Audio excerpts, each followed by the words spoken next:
আজ কাঁঠাল দিয়ে কাঁঠালের কাটলেট বানাচ্ছি। এর জন্য ছোট সাইজের একটা কাঁঠাল অর্ধেকটা কেটে নিয়েছি, সাথে একটা আলু দিয়েছি। আর কাঁঠাল, আলু, হলুদ গুঁড়া দিয়ে কুকারে একটা সিটি দিয়ে নিচ্ছি। কুকারে সিটি দেওয়ার পর কাঁঠাল আলুটা বের করে একটা বাটিতে স্ম্যাশ করে নিয়েছি।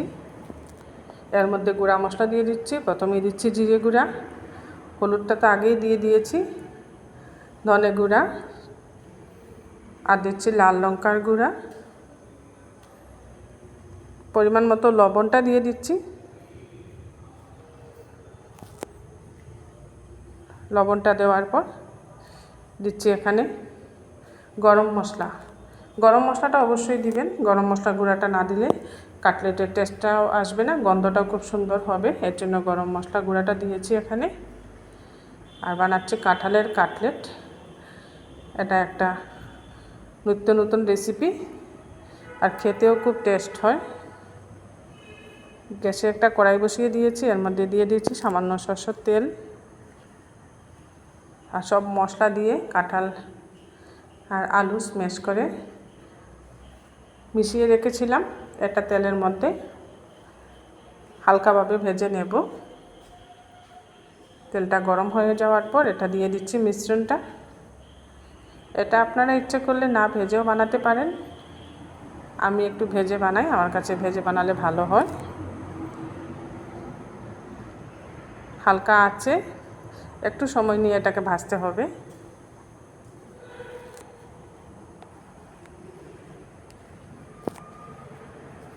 এখন কাঁঠালের মরশুম চলে এসছে। এই মরশুমে কাঁঠাল দিয়ে একবার এইভাবে কাঁঠালের কাটলেট রেসিপি বানিয়ে নিন। এটা স্ন্যাক্স হিসেবে খেতে দারুণ লাগে। যে কোনো অতিথি আপ্যায়নে বা কোনো ছোটোখাটো ঘরোয়া পার্টিতে আপনারা স্ন্যাক্স হিসাবে এটাকে রাখতে পারেন। এখন যেহেতু অনেক কাঁঠাল পাওয়া যায়, আর এটা বানাতে গেলে ছোটো কাঁঠাল লাগবে। বেশি বড় কাঁঠাল হলে ভালো লাগবে না, বিচিগুলো শক্ত হয়ে যাবে, তখন কাটলেট খেতে ভালো লাগবে না।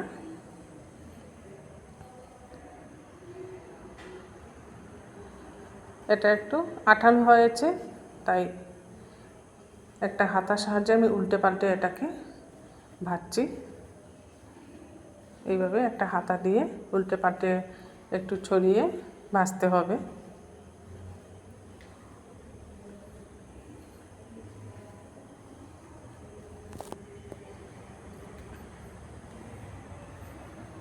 এই কাটলেট রেসিপিটা বাচ্চা থেকে বড় সবারই খুব পছন্দের রেসিপি, কাঁঠালের কাটলেট। এটা বানানোর পর যাকেই আপনি দেবেন খাওয়ার জন্য, কেউ বুঝতে পারবে না খাওয়ার পর এটা যে কাঁঠাল দিয়ে বানানো হয়েছে।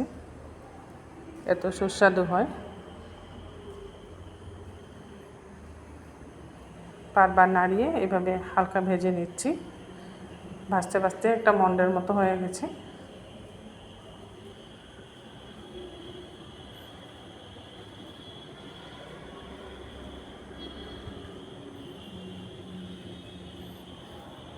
এখানে আপনারা ইচ্ছে করলে কাঁচা লঙ্কা কুচিটাও দিতে পারেন। আমি কাঁচা লঙ্কা কুচি দিই না, ঝাল বেশি হয়ে যাবে, বাচ্চা খেতে পারবে না, এর জন্য। এটা ভাজা হয়ে গেছে, এটা নামিয়ে নিয়েছি। আর ওই কড়াইয়ের মধ্যে কয়েকটা চিনেবাদাম দিয়ে দিলাম। চিনেবাদামগুলোকেও একটু ভাজা ভাজা করে নেব।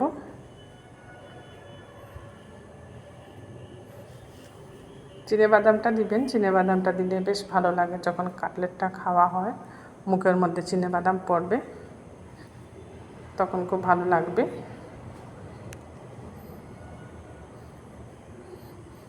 এইভাবে হালকা আঁচে বারবার নাড়িয়ে নিচ্ছি যতক্ষণ না বাদামের মধ্যে ক্র্যাকেল চলে আসছে।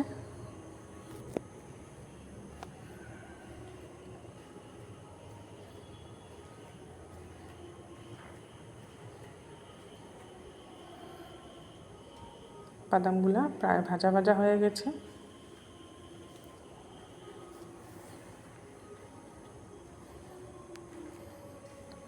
নানা রকম কাটলেট আমরা বানিয়ে থাকি, চিকেন কাটলেট থেকে শুরু করে ভেজিটেবল কাটলেট, কত রকম কাটলেটের রেসিপি আছে। কিন্তু কাঁঠালের কাটলেট রেসিপিটা এর টেস্টটাই আলাদা, অন্যান্য কাটলেট রেসিপি থেকে সম্পূর্ণ আলাদা হয়। বাদামগুলো উঠিয়ে নিলাম। এখন একটা বাটির মধ্যে নিয়ে নিচ্ছি কয়েক চামচ ময়দা বা কর্নফ্লাওয়ার। জল দিয়ে এটাকে গুলে নিচ্ছি। এটা একটা পাতলা গোল বানাতে হবে। জল দিয়ে খুব ভালো করে ফেটিয়ে নিতে হবে যাতে এর মধ্যে কোনো রকম গুটলি ভাব না থাকে। খুব ভালো করে ফেটিয়ে নিচ্ছি।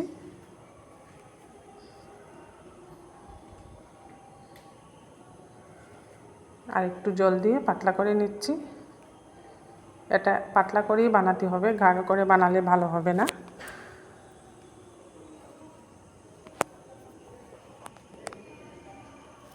এইভাবে খুব ভালো করে ফেটিয়ে নিলাম।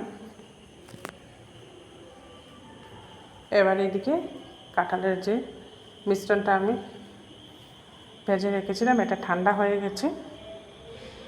এটাকে খুব ভালো করে ঠেসে ঠেসে মেখে নিচ্ছি যাতে করে বাদামগুলো এর ভিতরে খুব সুন্দরভাবে ঢুকে। এইভাবে ঠেসে ঠেসে মেখে নিতে হবে।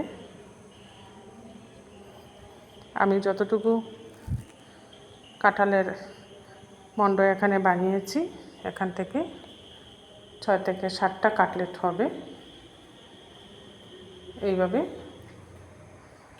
কিছুটা মণ্ড নিয়ে কয়েকটা বল বানিয়ে নিচ্ছি।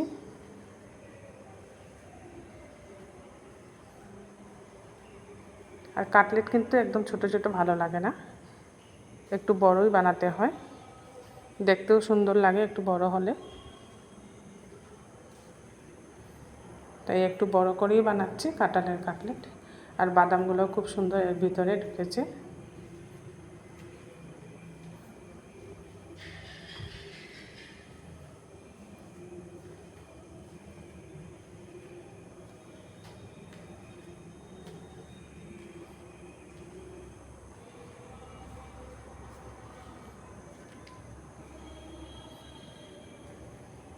বেশ কয়েকটা মণ্ড বানিয়ে নিলাম।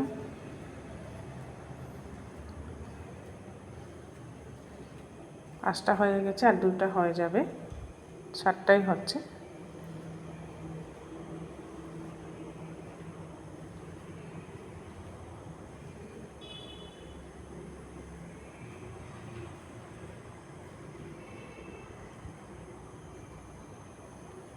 এভাবে 7টা মণ্ড বানিয়ে নিলাম।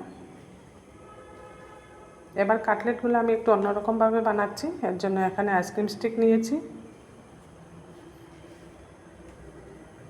আইসক্রিম স্টিকটা কাটলেটের মণ্ডের ভিতরে এইভাবে ঢুকিয়ে হাত দিয়ে চ্যাপটা করে কাটলেটগুলো বানিয়ে নিচ্ছি। একটু চাপ দিয়ে বানাবেন যাতে আটকে যায় খুব সুন্দরভাবে স্টিকের মধ্যে। এতে করে কাটলেটগুলো দেখতেও ভালো লাগবে আর বাচ্চাদেরও খুব পছন্দ হবে। কাটলেট বাচ্চাদেরও একটা পছন্দের খাবার। এইভাবে চেপে চেপে কাটলেটের শেপ দিয়ে দিচ্ছি।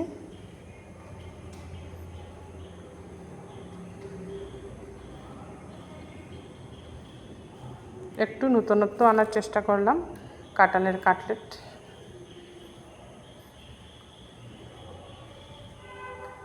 নমস্কার, কলিজ কিচেনে সবাইকে স্বাগত জানাচ্ছি। আমার কাঁঠালের কাটলেট রেসিপিটা যারা ফেসবুক থেকে দেখছেন ফেসবুক পেজটা ফলো করে নেবেন। আর যারা ইউটিউব থেকে দেখছেন কলিজ কিচেনটা সাবস্ক্রাইব করে নেবেন। পাশে থাকা বেল আইকনটা প্রেস করবেন। এতে করে যখনই এরকম নতুন নতুন রেসিপি আপলোড করি সাথে সাথে নোটিফিকেশনটা পেয়ে যাবেন।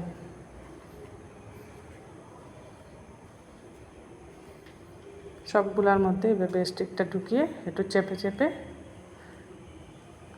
কাটলেটগুলো বানিয়ে নিচ্ছি। আপনারা ইচ্ছে করলে আইসক্রিম স্টিক ছাড়াও কাটলেটের শেপ দিয়ে কাটলেট বানিয়ে নিতে পারেন।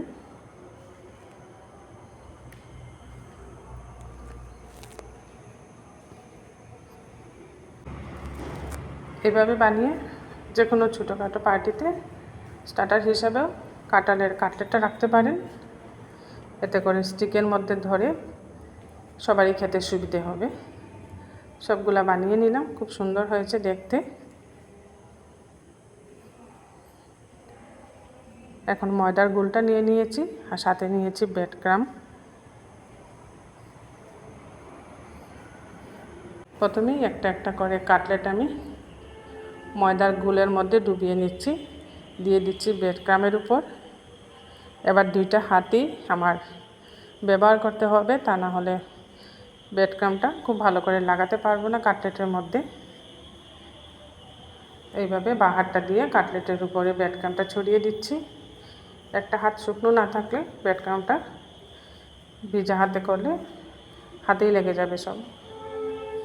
এইভাবে ব্রেড ক্রাম্বটা লাগিয়ে একটা একটা করে বানিয়ে নিচ্ছি।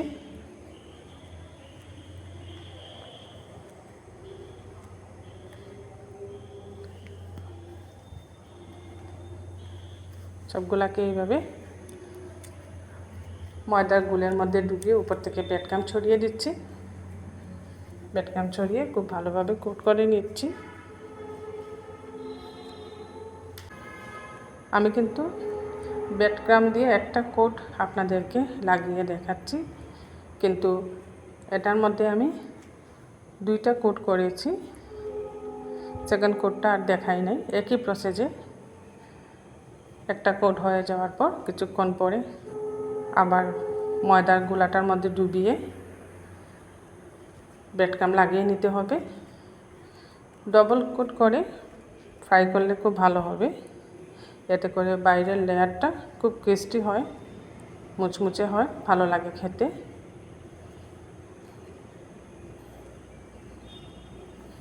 সবগুলো আমি এভাবে বানিয়ে নিলাম। এবার এগুলাকে কিছুক্ষণের জন্য ফ্রিজে রাখবো, এতে করে সেট হবে খুব ভালোভাবে। ফ্রিজে রেখে বানিয়ে দেখবেন, খুব সুন্দরভাবে সেট হয় ব্রেড ক্রাম্বটা। গ্যাসে একটা কড়াই বসিয়ে দিয়েছি, এর মধ্যে দিয়ে দিচ্ছি কিছুটা পরিমাণ রিফাইন্ড অয়েল। এটা কিন্তু আমি ডুবো তেলে ফ্রাই করব না, তাই তেলের পরিমাণটা এখানে কম দিয়েছি। আর এগুলা ফ্রিজ থেকে বের করে নিয়েছি। তেলটা গরম হয়ে যাওয়ার পর একটা দুইটা করে ভেজে নিচ্ছি কাটলেটগুলা। প্রথমে দুইটা দিয়েছি আমি, একসাথে বেশি দিতে যাবেন না, তাহলে ভেঙে যেতে পারে।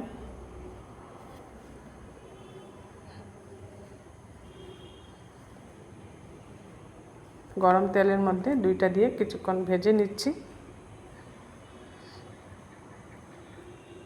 এক্ষেত্রে গ্যাসের হিটটা একদম কম করে রাখতে হবে, তা না হলে বাইরের দিকটা হয়ে যাবে, ভিতরটা সুন্দরভাবে হবে না। উপর থেকে একটু একটু তেল ছিটিয়ে দিচ্ছি।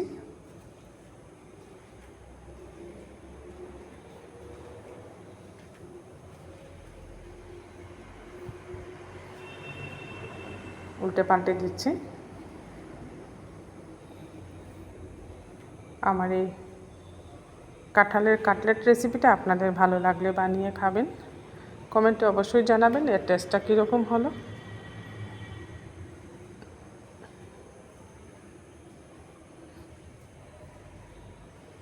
বেশ কিছু সময় নিয়ে এটাকে ভাজতে হবে ধৈর্য সহকারে, তা না হলে মুচমুচে হবে না, টেস্টটাও ভালো আসবে না।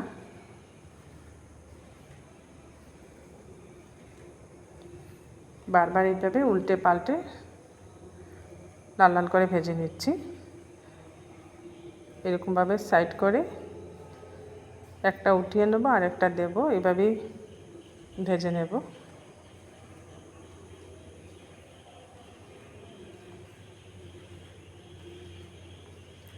খুব সুন্দর হয়েছে, লোভনীয় হয়েছে দেখতে আইসক্রিম স্টিকটা দেওয়ার দরুন।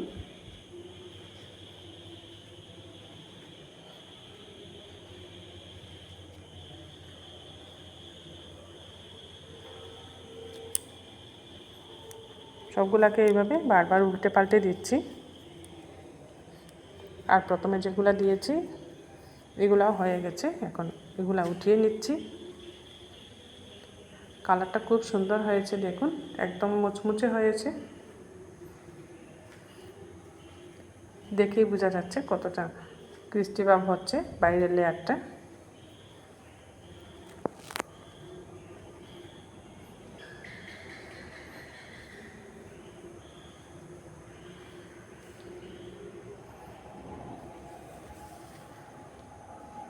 সবগুলাকে এইভাবে উল্টে পাল্টে মুচমুচে করে ভাজা ভাজা করে নিতে হবে।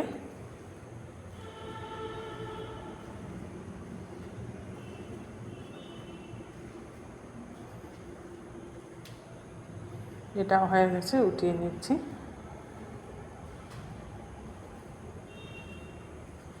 যেগুলা হয়ে যাবে এভাবে এগুলাকে উঠিয়ে বাকিগুলো এক এক করে দিয়ে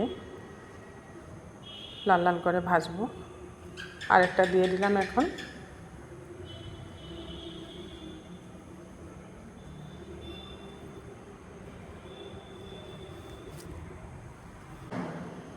এটাও দেখুন খুব সুন্দর হয়েছে দেখতে। এইভাবে সবগুলাকে উল্টে পাল্টে লাল লাল করে ভেজে নিচ্ছি।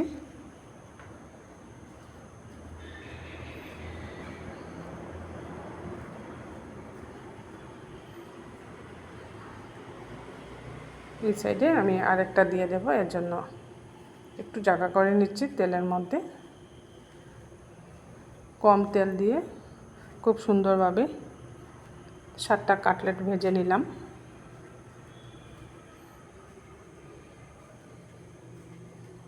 এইভাবে ভাজলে অনেকটা তেল কম লাগে আর তেলটা কাঁঠালের কাটলেটে কম টেনে নেয়।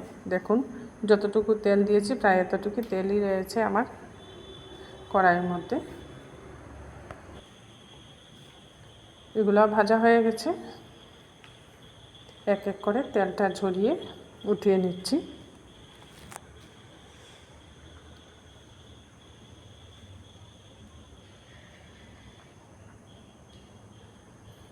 সবগুলা কাটলেট লাল লাল মুচমুচে করে ভেজে নিয়েছি।